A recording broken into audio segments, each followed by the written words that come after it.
CNN has a story about one of Trump's picks for his administration, and it shows you how deeply corrupt they are. So they explain here, Trump's Secretary of Health and Human Services, Tom Price, last year purchased shares in a medical device manufacturer days before introducing legislation that would have directly benefited the company.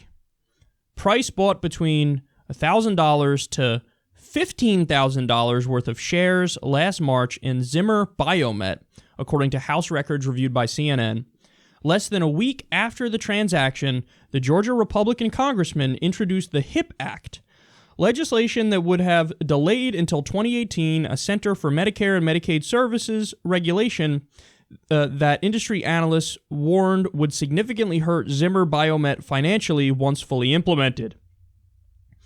So this had to do with like hip replacements and knee replacements, and apparently there was something that was about to happen that would have cut into their profits, so obviously they don't want that. So what Tom Price does is he goes, I'm just going to introduce legislation to delay this so that they do make more money. And for anybody who's familiar with how the stock market works and governmental policy works, what happens is if a company gets good news as a result of something in the law that affects them in a positive way, the stock goes up. So it's the most obvious and repeatable thing you could see in the world. I mean, anytime a company gets good news, look, this company's going to have a merger with the other company, boom, obviously everything shoots up. So if you know in advance, I mean, that's one of those, this is basically a version of insider trading. Like, you know something's going to happen in advance, so you know the stock price is going to go up. You have 100% solid information.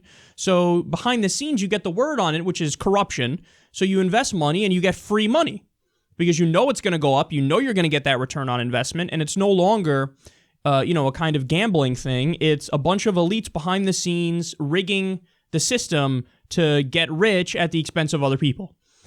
And that's exactly what's happening here. So he says, let's push off that law. And guess what?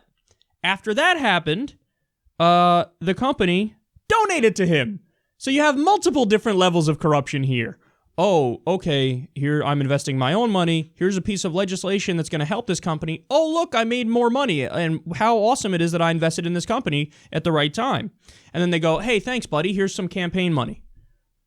Multiple different levels of corruption. And they continue here. Price traded roughly, get this, $300,000 in shares over the past 4 years in health companies while pursuing legislation that could impact them. That's really crazy. Because this is another guy right here who's like, I don't even give a fuck if you think I'm corrupt. I'm going to do it anyway.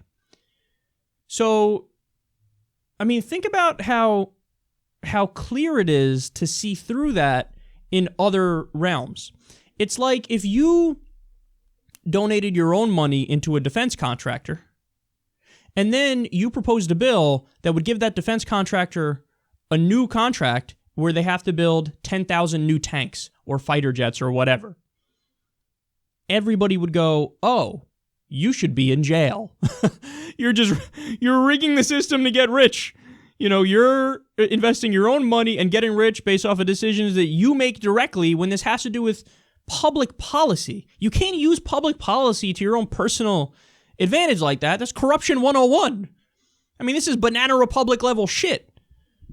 He doesn't care. $300,000 in shares over the past 4 years alone in health companies while he's introducing legislation all over the place. Okay, let's do this piece of legislation to help my own bank account because I invested in this company. Let's do that piece of legislation to help my own bank account because I invested in that company. So this guy, not only should he not be the pick for Secretary of Health and Human Services, he should be in fucking jail. Because again, this is a whole nother level up. What the Supreme Court says is, and I don't agree with them, but what they say is, if it's a campaign contribution, that's not corruption because, hey, it could theoretically be that this person just agrees with the philosophy of that politician, so if they give them $15,000 for their super PAC, that's not corruption. They're not going to do favors for them.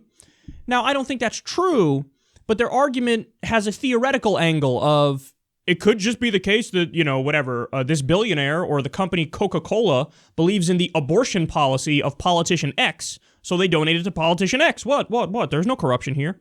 Again, I don't agree with them. That is corruption. But you can see that there's a theoretical angle there of like, I'm just donating because I like their philosophy. There is no plausible deniability in this instance, because he's saying, here is money to a health insurance company, or to, a big pharma company or a medical manufacturer. Here's money for that. And here's a piece of legislation that I'm going to present after, which benefits that company and then henceforth benefits me. You cannot do that. And also, by the way, we know you're not making decisions based on the good of the American people. You're doing it simply for personal gain. Really, all those bills that you introduced on when it came to the medical field, it was for, no, it's cool, I know, it's for the American people, I'm doing the right thing by them. No, we see you're doing it for fucking personal gain. You don't give a fuck about how it affects them. So there's not even, like, the theoretical, plausible deniability bullshit angle of campaign contributions on this one, because it's a layer deeper. It's also them giving him money and him doing their bidding, because they do give campaign contributions to him, but it's beyond that because it's personal corruption as well. And this is the guy who Trump picked for Health and Human Services. But the thing is, like, it's clear he's picking him probably because he knows this. So he thinks that guy's going to let me get away with whatever the fuck I want to do, and I'll let him get away with whatever the fuck he wants to do. Because as he does the rhetoric of let's drain the swamp, let's drain the swamp, let's drain the swamp, he's building a new swamp on the White House lawn.